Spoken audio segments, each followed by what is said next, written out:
Right. Good morning, and good morning. Welcome again to another edition of Begin Again University.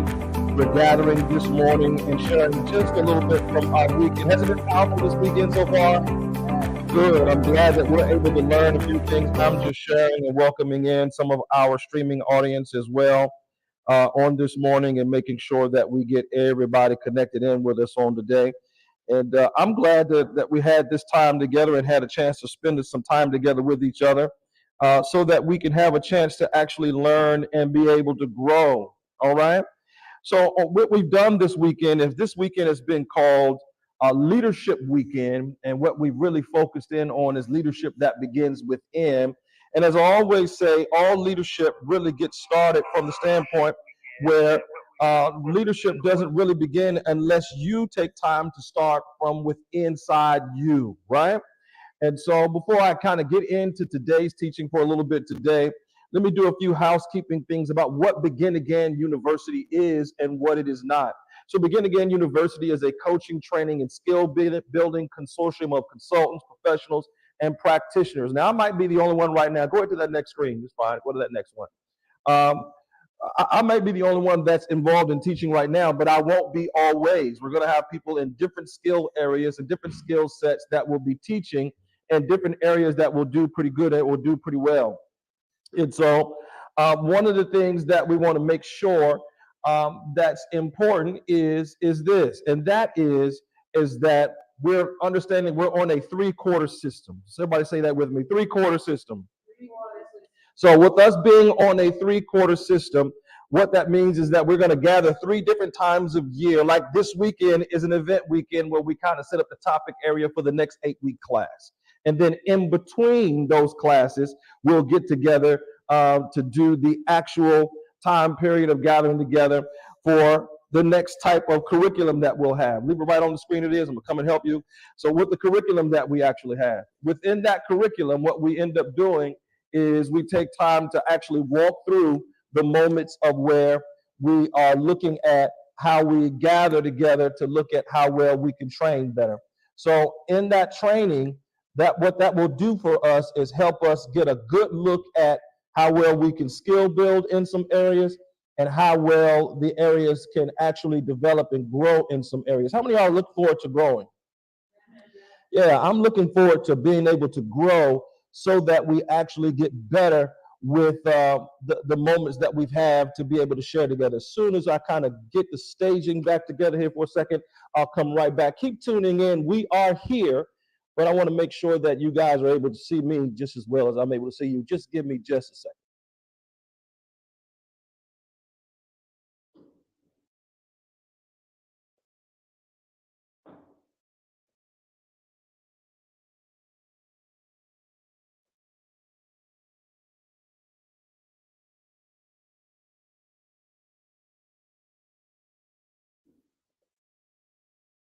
All right, there we go. All right, good, good, good, good, good. So within that 8 weeks, we'll have about 2 or 3 sessions, and what we'll do is we'll go back and forth in those sessions in varying areas, and we'll keep right on developing. Leadership in January is going to be about building backwards from the ground up. And so sometimes building from the ground up, what you're looking at doing is looking at the future of where you are and actually where you want to be and start working your way into that. Is that all right? So why enroll in Begin Again University? Enrolling in Begin Again University, mentoring, modeling, mind molding, and the motivation to begin again. Mentoring, modeling, mind molding, and the motivation to begin again. And so what do you receive as a result of connecting with Begin Again Leadership Development and Mentoring Coaching Group? So it's not just going to be all about relationships. I know people really kind of view me that way from our standpoint in terms of our presence on social media and what you see Lady and I do on Mondays. But really, the real strength for probably both of us is actually our ability to teach on leadership, because you've got to be able to lead yourself first. How many of you realize that before you can lead others, right? And we've had a lot of practice on working on being able to lead ourselves in various areas. Organizational development. If you're watching this morning, if you catch this on the replay, I want to encourage you to look at one of the things I love to do well, love to do more than anything else, more than even preaching on Sundays, is actually going to organizations and helping you develop structure and mechanisms and a matrix for how well your leadership works in your organization so that you're able to get to your end goal. We're going to do a little bit of that this morning. Relationship readiness. Just because you may have the idea that you want to engage, sometimes there's repair that's needed, and sometimes there is renewal that's needed in terms of relationships coming together. And then there's specialized coaching and mentorship through the three-quarter system, which I've already talked about a little bit this morning. And so, again, we'll meet at those three different times of year. So here's what the model includes. Spiritual, say that with me, spiritual, relational, and leadership intelligence.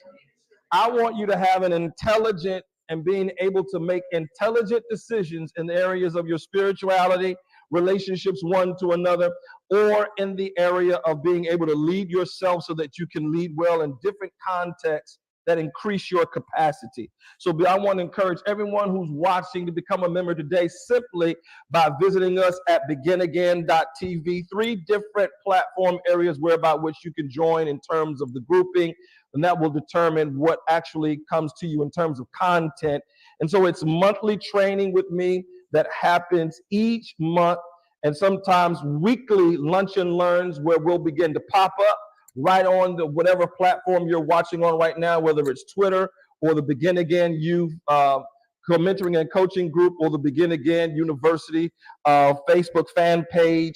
And I really say that you learn more from each other as you share online what your experiences have been that will begin to help you grow.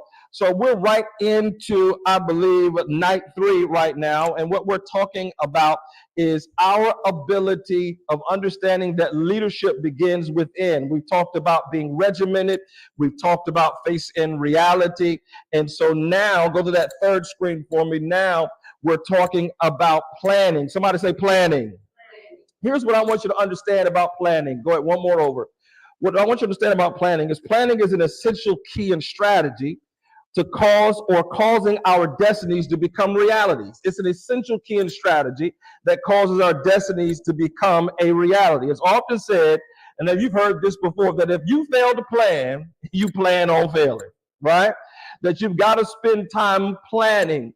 In many contexts of organizations, even right now, we're at the end of October. We're coming into we should be in the 4th quarter of the year. Right now, many organizations are already planning for the 1st and 2nd quarter of next year. They're already planning for 1st, 2nd quarter of next year and really are already in the midsummer. I want you to think about how to plan in your personal life in terms of leading yourself and planning where you want to be 3 years, 4 years, 5 years from now. Because without a plan, if you fail to plan, you plan to fail. There are moments where you can begin again in areas of your life, all simply by planning. And here's what I mean when I say this. It's not just about planning for planning's sake, but it's about being strategic. Say that word with me, strategic. It's about being strategic in your planning and the idea of what strategy will we employ to get from our here to our there. What kind of strategy are you going to use to get from here to there? How many know, like I know, that there are going to be moments in your life where you're going to have large gaps and chasms and spaces in between where you are right now to where you want to be, right? Just about in every area of your life, you're going to find that. And the real key is, how can I work on me and work on getting to where I want to be by way of strategy? Because let's just have some real fireside chat conversations. When you start to look at where you want to be, let's start looking at your personal life first. Just not in your organization, because I know sometimes when you go to work, you think many of the issues are really organizational. But in organizations make up people. So in many instances, from getting from here to there, you're going to have people problems. From getting from here to there, you're going to have resource problems. From getting from here to there, you're going to have skill problems. From getting from here to there, you're going to have financial problems. From getting from here to there with people, you're going to have agreement problems. So strategy of how you get from here to there is really important. And that's what we're going to spend some time talking about right now. What kind of strategy will you employ in order to be able to get from your here and get all the way over to you're there. Let's go to that next string. Strategic planning is a process. Say that with me, a process. The process takes time. The process takes time. There was a video and a meme I was going to, not a meme, but a video I was going to show this morning about everybody loves and wants to, particularly in the sports world, wants to be a beast. But the beasts don't just love the prize. The beasts love the process. And what separates the difference between champions and people who just participate is the champions, they love the process more than they do winning the trophy and standing on the stage and having the confetti. Most people who really become champions in their field, they fall in love with the process of becoming more than becoming themselves. And what I want you to understand is that when you are looking at being a champion in the areas of your personal life with finances, I want you to fall in love with the process. I want you to fall in love with the process of watching yourself come out of debt. Doesn't it feel good when you start coming out of debt? When you're watching bills and things getting paid off. Y'all mighty quiet this morning. Come on, you can begin again. Yes, Coach, we can begin again. Come on, say it like you believe it. You can begin again. Yes, Coach, we can begin again. I need somebody to type it in on the chat this morning. Janice Gay, I see that you were watching today. Type it in on the chat this morning. I can begin again. No matter where you are, I want you to fall in love in the process. Now, supernatural occurrences in regards to finances can happen. I am a prototype example of that, but most people don't know the years I went before this last thing that happened for me by wiping out a lot of my loans. The years I went trying to work on forbearance programs and income contingent strategies, and then working on being able to pay this one off and pay that one off, and consolidations and reducing down and shrinking down and doing all of that. I spent years doing that kind of stuff in a disciplinary way in order to get to where I'm at today. But one of the things that I have loved doing is falling in love with the process. Anybody remember when you bought your first car? Buying your first house? How good did you feel when you bought your first car and your first house? I felt really, really good. The first house that I bought from the ground up, I planned it out 2 years ahead of time and went through the process of saving and putting resources away and putting money to the side and telling myself no and telling myself I couldn't do that. Real strategic planning and real champions fall in love with the process. So I want you to look at this definition I have on the screen. Strategic planning is a process in which an organization's leaders define their vision. Underline that, highlight that in your notes for today. Organizations' leaders define their vision for now, their vision for tomorrow, their vision for last week, their vision for the future. Here is the key: and identify their organization's goals and objectives. When in your personal life and a relationship, there are places where you find yourself where you're operating as the leader in some context. In parenting your children, you are the leader in the dynamic of setting the future. As couples, you want to paint a picture and an image of a vision. Somebody say vision. Of a vision of where you want to be in the future by way of, come on, here's this big word, write it down, image. What kind of image do I want to portray, or do we want to portray as a couple? When somebody sees y'all, I had one person say this to me one time: y'all make marriage look sexy. Do people want to be in relationships when they watch you and your spouse, or do they go, I don't know, maybe that's the last thing I want to do right there. I don't even know about that right there.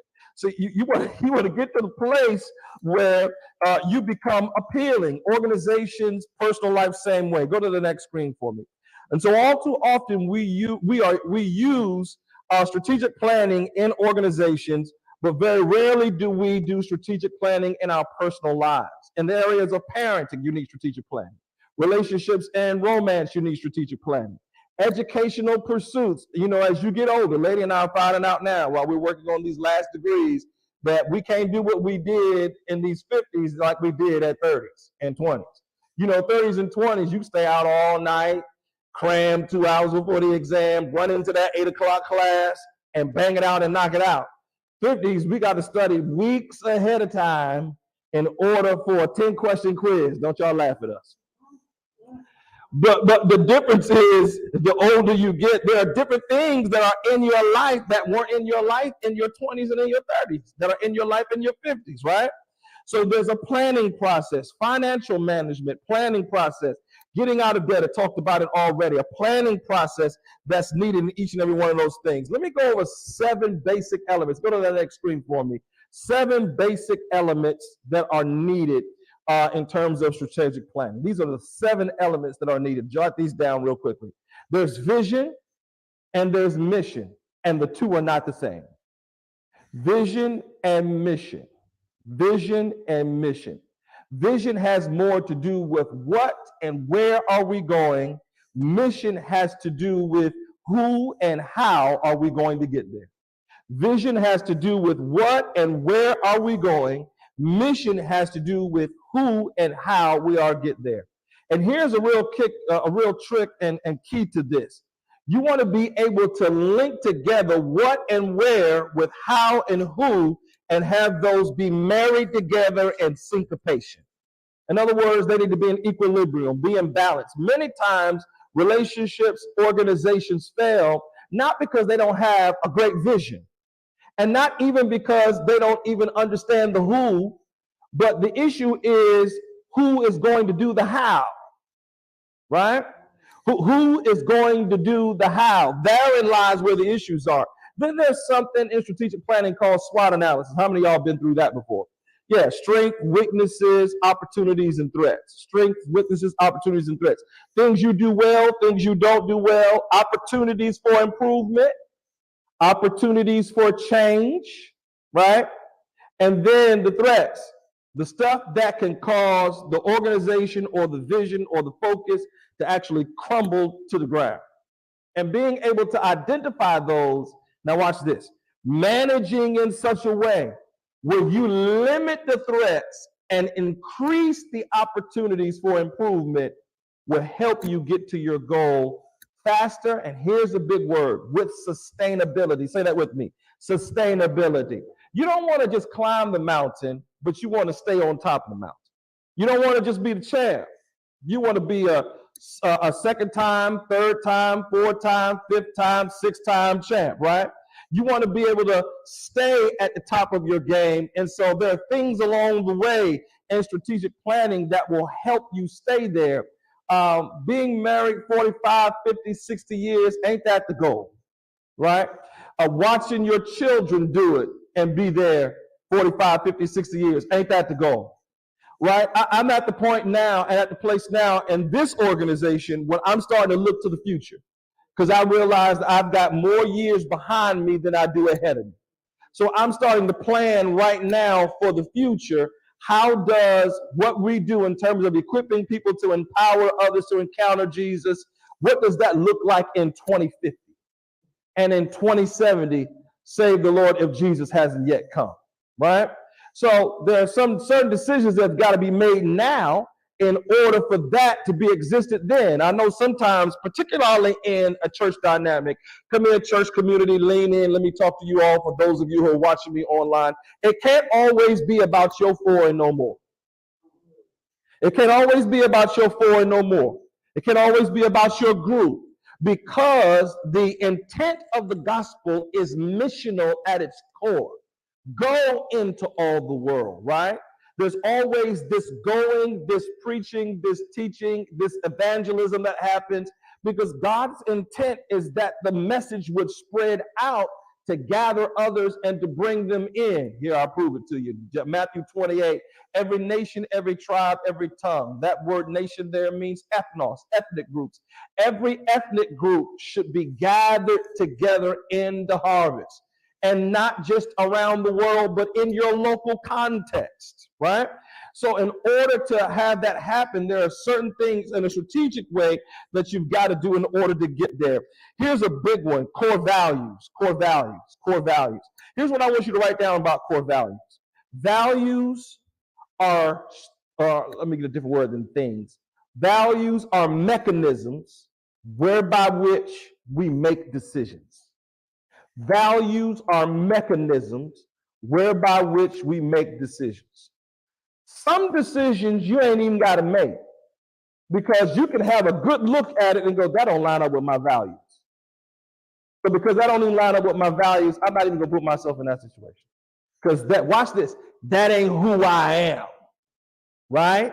So I want us to start looking at how do I put that in place in varying areas. Come on, go to this next area right here. This next one is stay on the same screen though, but goals, objectives, and action plans. Goals, objectives, and action plans. Those are the big three. Goals,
Right there.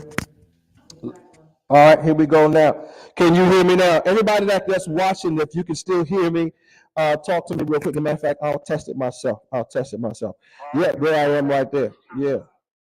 Yep. Somebody inbox her and tell her that we're back on and that you can actually hear right now. Why that went out, I don't know. So now let's go here. Next screen. The process should always end us with a who do we want to be and why. In strategic planning, the process should always end with a who do we want to be and why. The process should always end with who do we want to be and why do we want to be. Let me take you to the cycle. Go ahead to that next screen for me. Let me take you to the cycle. Here we go. Strategic planning, the cycle. Did I go one too far? Maybe I did. Here we go. The cycle. Notice where the starting point is. Plan to plan. Plan to plan. Plan to plan. Okay. Then mission, goals, values. Mission, goals, values. Look at this. External needs and trends assessment. For personal life, I want you to focus more on needs than trends because trends personally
All right, there we go. I'm glad I put my phone up here because I'm just talking and then. All right, let me know if you can hear me now. Somebody test and see if we can hear now. Test and see if we can hear now.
The one that don't halfway work good. So I'm gonna just hold it like this, and that way I can see if the piece is in here.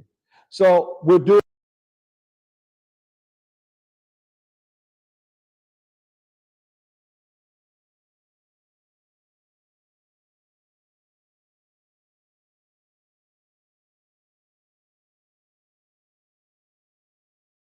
again. Come on, there we go right there.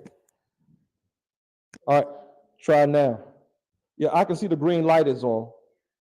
All right, I see the green.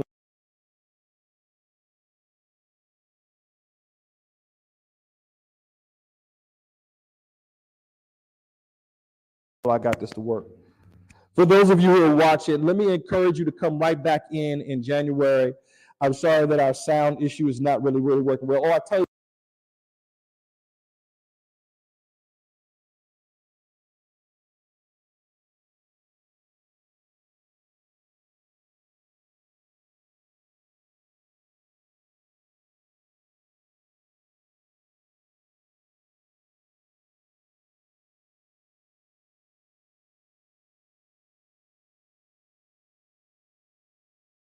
Added on the bottom left. Audio and video added on the bottom left, just like when you add someone to the stream. When you're adding yourself to the stream. There we go. Now I hear myself. Very good, very good. All right, so I'm in the theater with her. She's in the theater with me. We go out to dinner. We're there. And normally, I like for her to talk to me about what the issues are that she's having. But her heels was dug in on this one. She won't talk. So I said, I gotta break the ice. I gotta break the ice. So I start the conversation with her. Again, now I'm on needs assessment. I'm on strategic objectives right through here.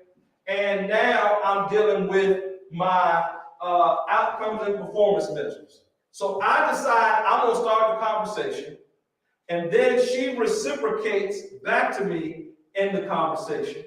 And in her reciprocating back to me in the conversation, it all began, here is the key, with my tone.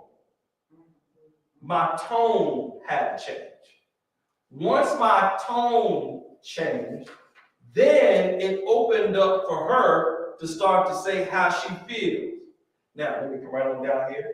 I don't necessarily do feelings that way. Because feelings, let me just go ahead with it. Can you spend feelings at the bank? Do feelings pay the mortgage? Does it make a car payment? Do it keep your cell phone on?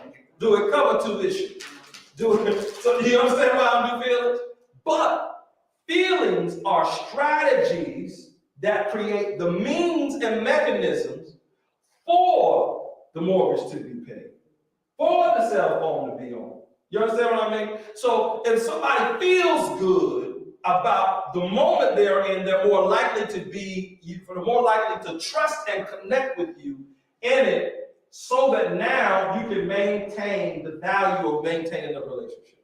So for me, the objective was, and the value was, I value relationship. Objective is, let me change my tone. Goal, I want to preserve this girl for the long haul. And I don't mind sharing this. She wouldn't mind sharing this today.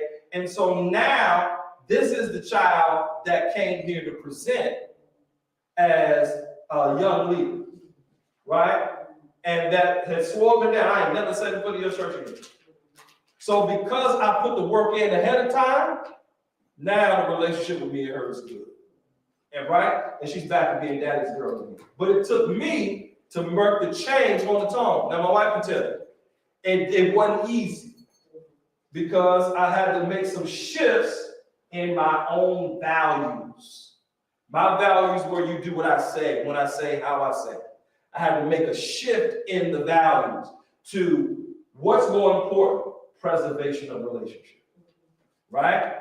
So let's start to do some of the work plan. Does that make sense? Yeah. All right, for the purposes of the stream, we'll come back and I'll do, if you want me to help you work through your work plans on the areas of improvement, then send us an email right at beginagain.tv. We're going into work session now. And so by way of being a professional coach, I am, and I do commit to confidentiality. So I won't be able to share all of what we're doing this afternoon. But if you want to have us walk with you through this, get right in touch with us at beginagain.tv. Thank you for tuning in with us for Leadership Weekend. We'll see you all next time that we gather. Always remember, you can begin again. Yes, Coach, we can begin again. We'll see you. Bye-bye.